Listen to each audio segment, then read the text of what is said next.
বৃষ্টি এবং ডিভিসির ছাড়া জলে প্লাবিত আলু জমি পরিদর্শন করতে এবং কৃষকদের সাথে কথা বলতে উত্তর নিত্যানন্দপুরে সরকারি আধিকারিকরা ক্ষতিগ্রস্ত কৃষকদের কাছে সরকারিভাবে আলু কিনে নেওয়ার প্রতিশ্রুতি মহকুমা শাসকের। সোনামুখী ব্লকের উত্তর নিত্যানন্দপুরের কৃষকদের বিঘার পর বিঘা আলুর জমি জলের তলায় চলে গেছে বৃষ্টির এবং ডিভিসির ছাড়া জলে। চরম আতঙ্কে ছিলেন এলাকার কৃষকরা। খবর পেতেই তড়িঘড়ি ক্ষতিগ্রস্ত কৃষকদের পাশে দাঁড়াতে এবং ক্ষতিগ্রস্ত আলু জমি পরিদর্শন করতে ঘটনাস্থলে পৌঁছে যায় বাঁকুড়া জেলার কৃষি আধিকারিকরা এবং বিষ্ণুপুর মহকুমা প্রশাসনের নেতৃত্বে সোনামুখী ব্লকের আধিকারিকরা। কথা বলেন কৃষকদের সাথে, তাদের পাশে দাঁড়ানোর আশ্বাস দেন। তারা জানান, হঠাৎ করেই ডিভিসির জল ছাড়ার জন্য এই ঘটনা ঘটেছে। ডিভিসির জল ছাড়ার উপরে কৃষি দপ্তরের কোনো ভূমিকা নেই। পাশাপাশি মহকুমা শাসক বলেন, ক্ষতিগ্রস্ত কৃষকদের সমস্ত আলু সরকারিভাবে তারা কিনে নেবেন সুফল বাংলার মধ্য দিয়ে। সব মিলিয়ে প্রশাসনিক এই তৎপরতায় খুশি এলাকার কৃষকরা। বাঁকুড়া সোনামুখী থেকে শেখ শফিকের রিপোর্ট, প্রথম আলোর বার্তার পর্দায়। সঙ্গে থাকুন, ভরসা রাখুন। এখন পরিস্থিতি কি রয়েছে এবং কৃষকদের সঙ্গে আপনারা কথা বললেন, কি আশ্বাস দিলেন?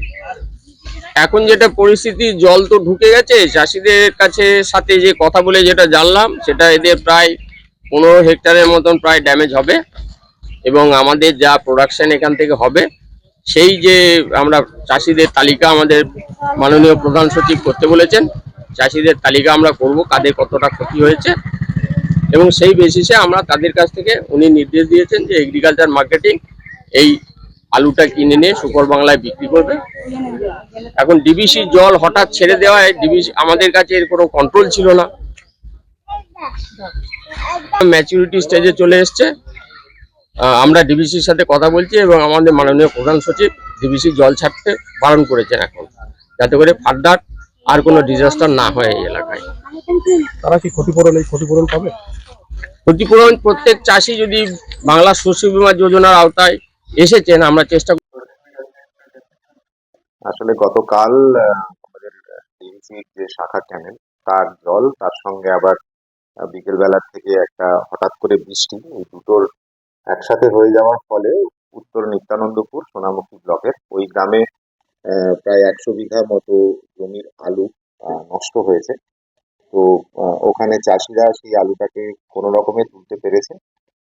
ক্ষতিগ্রস্ত হয়েছেন এই আশঙ্কা করে তারা প্রশাসনকে জানানোর পরেই আমরা ওখানে কৃষি দপ্তরের আধিকারিক, ব্লকের যুগ্ম সমষ্টি উন্নয়ন আধিকারিক, তাদেরকে পাঠিয়ে এনকোয়ারি করে দেখি যে হ্যাঁ, তাদের অভিযোগ অনেকটাই সত্যি।